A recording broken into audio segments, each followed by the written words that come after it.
Right now, we're also going to bring in Dr. Jonathan Schanzer, Executive Director of Foundation for Defense of Democracies. And Dr. Schanzer, just your overall thoughts on what you're seeing unfold and the importance of this board of peace. Well, look, first, I think you got to understand the president just issued a kind of a State of the Union on his foreign policy, and I think it was pretty sweeping, and it was interesting to hear him talk about all these different conflict zones that he's looking to tackle. It's very clear that he wants to use this board as a means for additional foreign policy wins. He wants to notch more. He seems actually very aggressive about solving those problems. I just noted the appearance of the Indonesian prime minister. That one's interesting to me because that's been a target for Donald Trump for the Abraham Accords. He's been looking at the world's most populous Muslim country as an additional signatory for the Abraham Accords. I think the prime minister, if I'm not mistaken, was just the third or fourth person to get up on that stage. That looks to be important to me. I'm trying to sort of watch the screen just to get indications of who's there and what role they might play moving forward. But a lot of these partners are ones that we've already seen working with the president. Notably, of course, we're seeing the absence of the UK, France, Germany. There's still some raw nerves over Greenland. But I think this is going to be an interesting body that could prod the UN to start making better decisions and maybe even having a more positive role in the world. We know the disdain that the Trump administration has for the UN, but it was interesting that he did sort of hold out an olive branch for the UN, that it still has a potential role to play if they start getting their act together. And I do think that's an important message that he just delivered. There was an olive branch, no doubt, but the president also did make the statement the UN has tremendous potential, but hasn't used it. And then President Trump went on to say that this organization, the Board of Peace, could be one of the most consequential organizations ever. Do you agree with that? Look, it's early days. I'm going to agree with the gentleman that was just on before me here. It is so early. They've picked a first Gordian knot to try to untie as their major project, and that's Gaza. And no one has succeeded in Gaza. The president has gone a lot further than I think anybody ever expected him to. But then what do we do from there? And, I've heard the stories that, they could try to tackle some of the other foreign policy challenges around the globe, maybe even the Russia-Ukraine conflict. That wouldn't be easy either. But this is, admittedly, a president that doesn't shy away from some of these tough challenges. If he is able to wield this group of people, and we keep watching them come up and sign, it's a pretty impressive stream of world leaders right now. If he gets all of them to actually pitch in and help, as opposed to standing by and doing nothing at the UN, well, then, yeah, this could be a consequential body. But just remember, there's some tough challenges in front of us to begin with. Yeah, it's clear that the president is in his element here. And before he arrived at Davos, the word was that he wanted to bring bravado to this summit, and he had the largest coalition of Americans and cabinet members to join him, and that is clearly on full display right now. And Jonathan, you're right that the first order of business, we are in early day here, and the first order of business for this board is to get a transitional government in place in Gaza. And the president yesterday said that Hamas has agreed to disarm, and if they don't in the next few days or weeks, quote, they will be blown away. So does Hamas disarm, and what government replaces it? Okay, so there is a technocratic government that's being put in place right now. There's a guy named Ali Shaf, and he's a guy traditionally affiliated with the Palestinian Authority, the PLO. He is, at least on paper, taking over the Gaza Strip. In practice, not so much, but look, it's good that we're going to have this entity in place. It's also good that we have a board that's in place that is, at least in theory, going to start pushing for change in the Gaza Strip.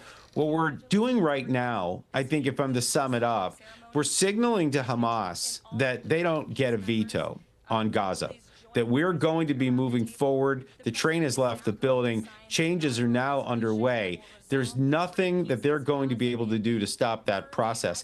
I think that's the right message. Now, how does Donald Trump back this up with an attack on Hamas? He's doing it basically through the Israelis. The Israelis are ready to do it, but if they go back in and take out the rest of Hamas, what's in 47% of the Gaza Strip, we're not in a time of peace. We're in a time of war. And so there's the paradox, I think, as we look to start implementing phase 2 of Donald Trump's peace plan, which was, admittedly, this was accepted at the United Nations. This was enshrined in international law. So he's got a mandate. But, reverting back to war, if Hamas doesn't participate properly, that'll be a setback. And we're watching to see what happens. And right now on our screen, we are watching all of the leaders gathered behind Donald Trump. That appears to be a family photo formation. And if I were a betting man, I'd say we're about to take the picture known as the family photo right now. And I'm glad you mentioned, obviously, the focus being the Middle East, Gaza. That is definitely the Gordian knot that starts the Board of Peace. But I think the intention is to go beyond just that one region, just beyond the Middle East, as we listen to Marco Rubio. And I'll await our producers telling me if we're going to take him live. But until that point, it does go beyond the Middle East. Yesterday was a tremendous day for the president we are not taking Marco Rubio. Okay, so, Doctor, I'm going to continue with you here. Greenland was obviously the focus yesterday. And we have a situation now with a Board of Peace that has invited one Vladimir Putin to become one of its members. Vladimir Putin, which is the reason that the United States wants a Greenland deal in the first place. So is there a world where you envision Vladimir Putin taking Donald Trump on this offer to join the Board of Peace? And what would that mean for our world? Well, here I think is where I'm just, I'm confused. And I guess I'm a little intrigued to see what happens next. But, this was a direct shot at NATO. Let me just say, bringing him in, right? NATO is an alliance that is designed to counter the influence of Russia. And now we have Vladimir Putin Jonathan, let's potentially just cut joining. you off for 1 minute there. We're so sorry. We do want to take the Secretary of State and listen to what he has to say, and then we'll get back to you on the back end. Watch this.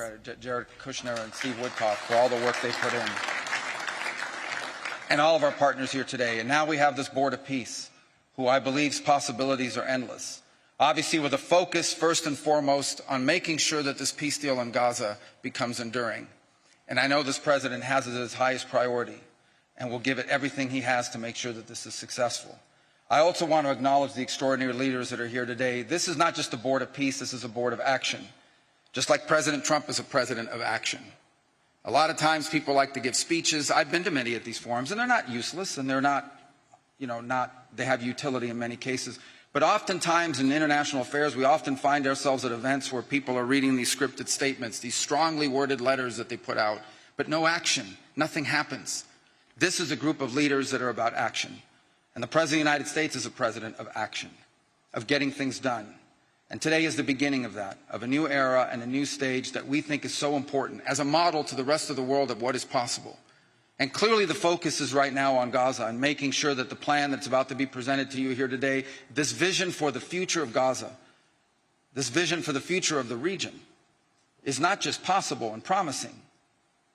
It is our destiny if we put the time and the effort that it requires, as I know this board will do. But I also think it will serve as an example of what's possible in other parts of the world.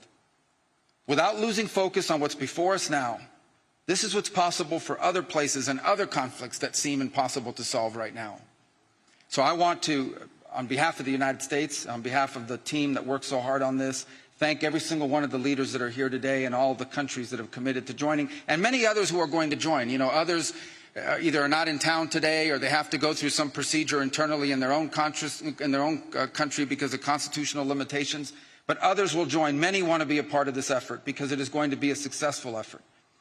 And you see it reflected here today among countries of different backgrounds from different parts of the world, majority Christian some, majority Muslim others, who've come together. In fact, former adversaries who have joined here as part of this Board of Peace.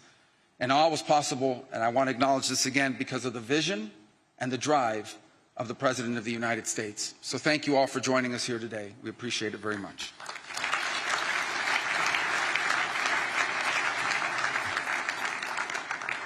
Thank you, Secretary Rubio.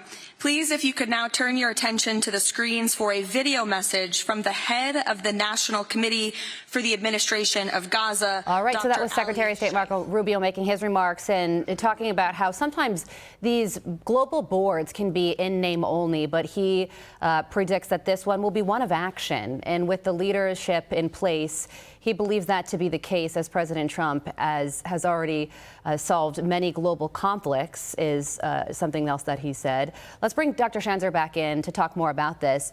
And Jonathan, you know, he was talking about how there are people who did not get along, countries who were at war with each other, who are now on this board of peace together. And a good example of that has to do with Prime Minister Benjamin Netanyahu, who had real hesitation to join this board of peace because of the other countries, including Turkey and Qatar, who were invited to join, but has since signed on to this. Yeah, and I think that one is the one to watch. I mean, you know, obviously solving Gaza, we've already talked about that's the original mandate, and, you know, that's what they're going to have to deliver on. And I'm concerned primarily because, and we don't often hear enough about this, but Qatar and Turkey are patrons of Hamas, right? I mean, they were funders of Hamas. They have Hamas headquarters inside their countries. They've been working to help and train and indoctrinate this terrorist organization that has, you know, brought war to the region for the last 2.5 years. They're now on this board. The fox is in the hen house, in other words. And so Netanyahu was rightly nervous about this. I think Donald Trump is trying to pull off something here that's very interesting. He's trying to co-opt these two countries. He's trying to bring them into the tent rather than to allow them to create mayhem outside of the tent. Will that pay off is a big question. But just to be clear, neither of these countries should be trusted right now. I understand they're allies of the United States officially, but as it relates to Hamas, they have done a lot of damage here. And so that is the relationship to watch. You're right to point it out. Speaking of trust, Doctor, let's go back to the question I was asking you before we heard from Marco Rubio and that you were in the process of answering. Vladimir Putin potentially joining the Board of Peace. Carly mentioned, we heard Secretary Rubio say, former adversaries have signed on to join this board and will be working together. The question I posited to you, do you envision Vladimir Putin joining this board, and what would that mean for world peace? Right. And so I think, again, we got to understand this is a direct slap at NATO. You know, NATO is an alliance structure with, you know, primarily our European allies to counter the influence and rise of Russia. And what we have right now is a body that is not including a lot of those NATO allies, but does include Vladimir Putin, or potentially includes Vladimir Putin. I think this is a direct shot at NATO. I can't imagine that our NATO allies are pleased about this. Look, I obviously have doubts about Vladimir Putin's seriousness as it relates to world peace. You look at everywhere this man goes, he is stirring up additional problems. He's supporting our adversaries and enemies, not our allies. And on top of that, he's still, you know, waging war on the edge of Europe. It could be that, you know, this is a man that just needs an alternative structure to be more productive in terms of solving problems around the world. I'm not sure of that. This is a man who traditionally has done everything he can to undermine U.S.-led institutions. That has always been his goal. He sees this as a zero-sum game, but the president has a relationship with him, and he's trying out something here. I think for me, the one question that I asked as all this stuff was forming and we were watching these countries, you know, be included, the big question is there a mechanism for kicking a country out? I think that mechanism is Donald Trump says you're fired. Right. But that's important because NATO doesn't have that mechanism. And I was telling you before about Turkey and how they have made a mess in Gaza. They've not exactly been a terrific NATO ally in other ways. There is literally no mechanism in NATO to remove a country once it's in the alliance. There's no way of voting them out. So it'll be important for me to understand if Vladimir Putin fails, or if the Qataris fail, or the Turks fail at this mission, and Donald Trump gets tired of them, justifiably, is there a proper mechanism for removing them?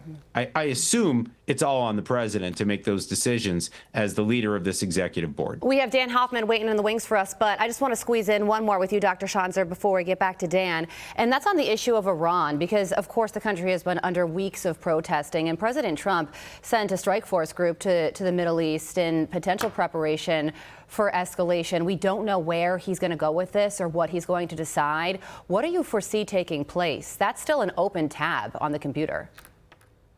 It is. It's one that I'm watching. The window's not closed. I mean, it was clear that the president reversed course last week, a little bit more than a week ago. I think the Iranian people are struggling to make sense of what's going on. They were hoping and waiting for the president to intervene and to begin to take out perhaps even assets belonging to the regime and weakening it.